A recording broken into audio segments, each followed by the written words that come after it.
We now invite you to watch the next part of Supreme Master Ching Hai's message titled The Simple Little Screw That Can Save Our Home Planet, Part 5 of 7, on Between Master and Disciples, given in English on April 27th, 2025.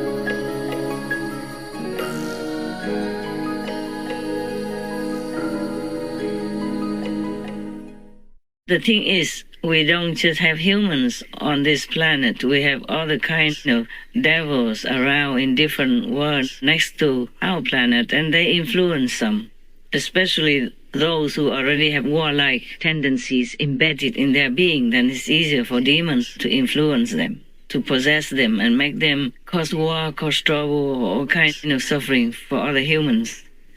That is the thing. So I'm glad that the moon people really protect themselves by high security. I hope it works that way forever for them, because it's bad enough already that we cause suffering for each other here and cause life-threatening danger to ourselves already, not to go to some peaceful world and disturb their life.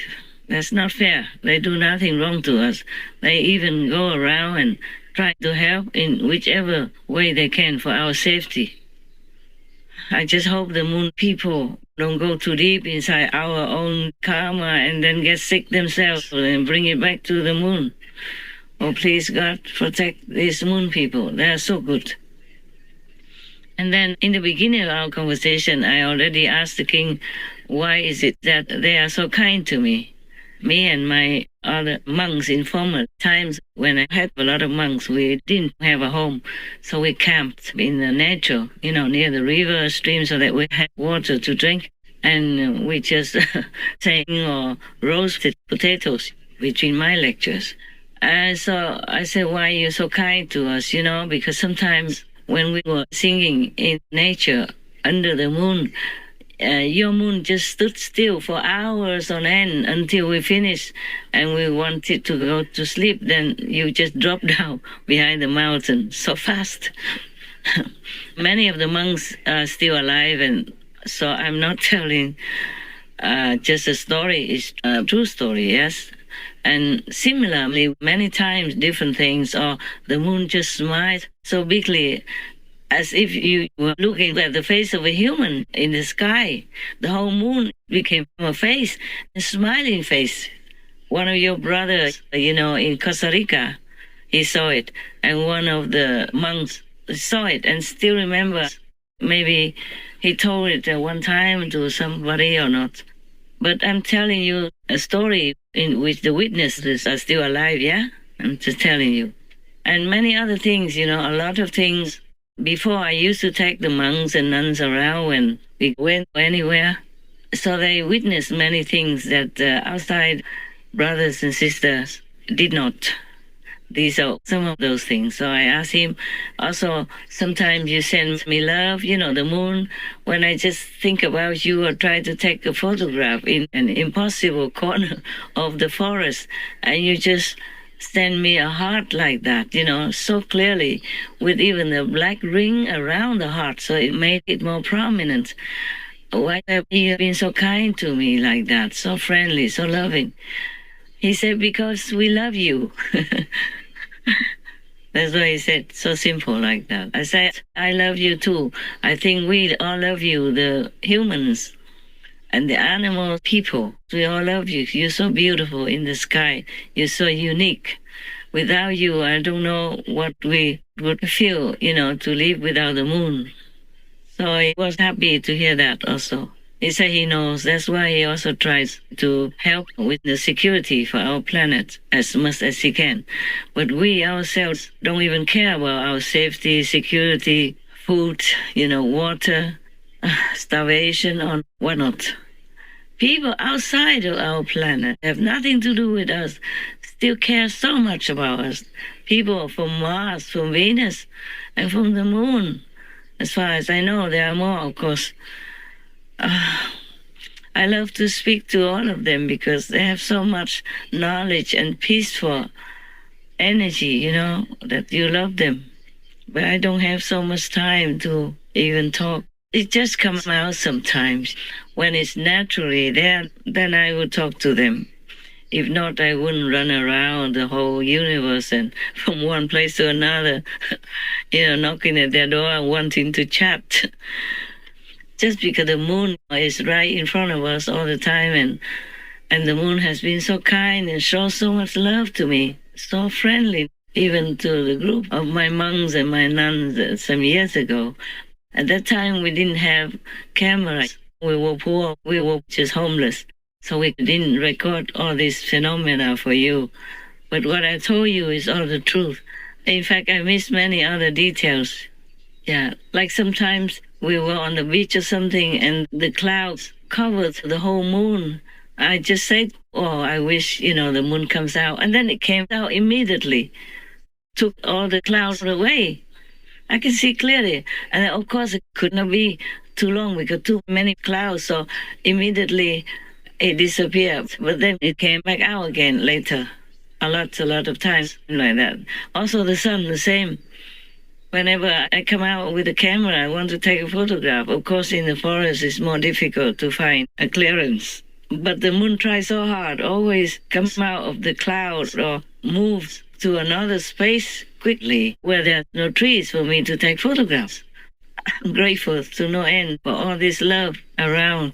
So the moon, the sun, the stars, and even the small animal people like squirrel and the bird people, all that, they come and talk, and they show their love as well. I'm grateful to no end to God's grace so that I have such beautiful memories to keep from the people that are not next to me, from the animal people, instead of being harassed or chased around or threatened by my own human people on this planet.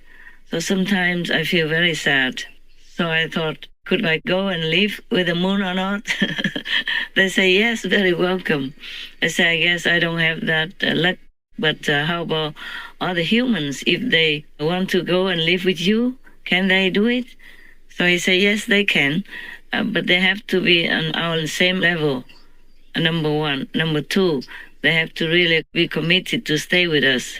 And then after they die, we will welcome them and bring them here. I say, but you have physical bodies now in your world, and the people from the Earth planet, if they die, then they don't have physical bodies anymore. How are they going to live with you then? He said, we have an instrument. We can give them flesh and bones back, and then they will be just like they were alive, and they can live with us. So I said, how many humans have already been living with you here? He said, 403 up to now, 403. And they're happy together, of course, same level, same form, so happy forever. If they are accepted by the moon people and live there with them, they also are liberated forever. Yeah, but they have to be on the same level, at least fourth level, There's no fifth level up there, just fourth level. And of course, they have to check whether or not these persons are sincere, have good moral standards, high level, enlightened, peaceful, and like that before they accept them. Of course, who would like to have disturbances in such a peaceful and happy world like theirs? So I asked him whether or not their houses, I can see, but of course, we are having a conversation. I can't just say, I see everything. You don't need to tell me. Just conversation, friendly.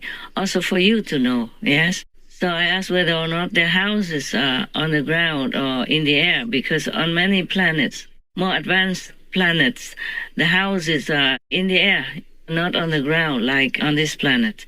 He said They are on the ground. I say, okay, do you walk also?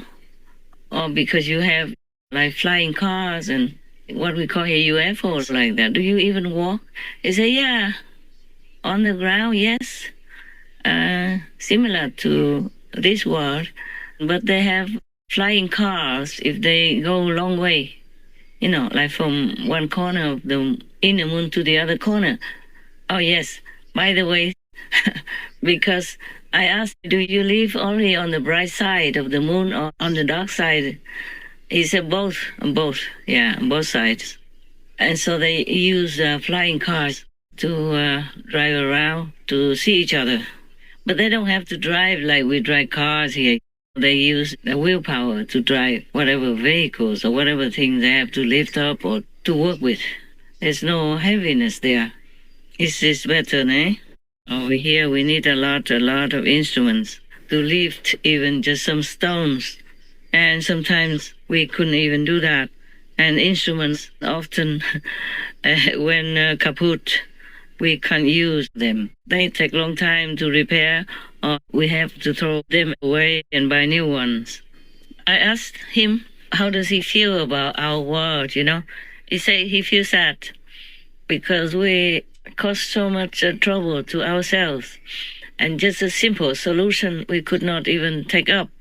He knows that I advocate vegan to save the planet and to make forever peace here, but it takes so long and the whole world not completely vegan.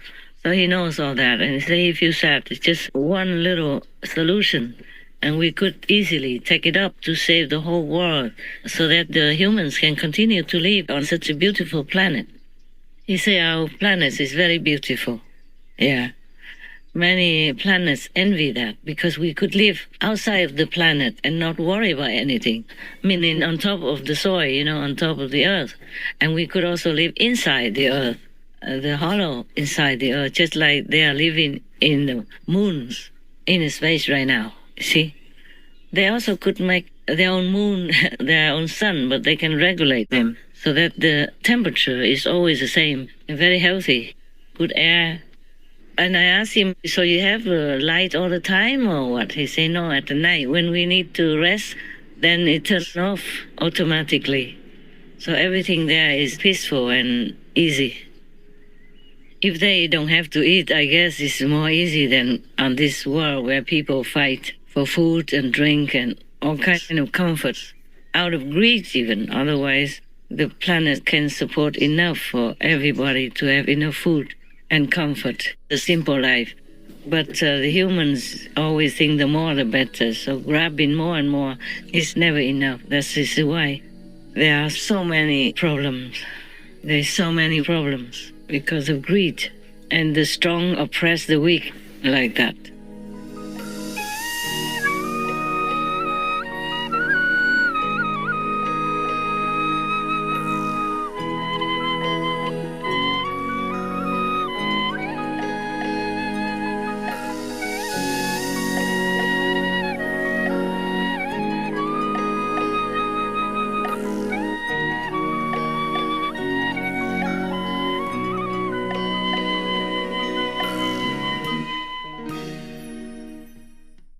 Supreme Master Ching Hai, vegan, is a world-renowned spiritual teacher, humanitarian, and artist. To learn more about her compassionate life and teachings, please visit suprememastertv.com/master.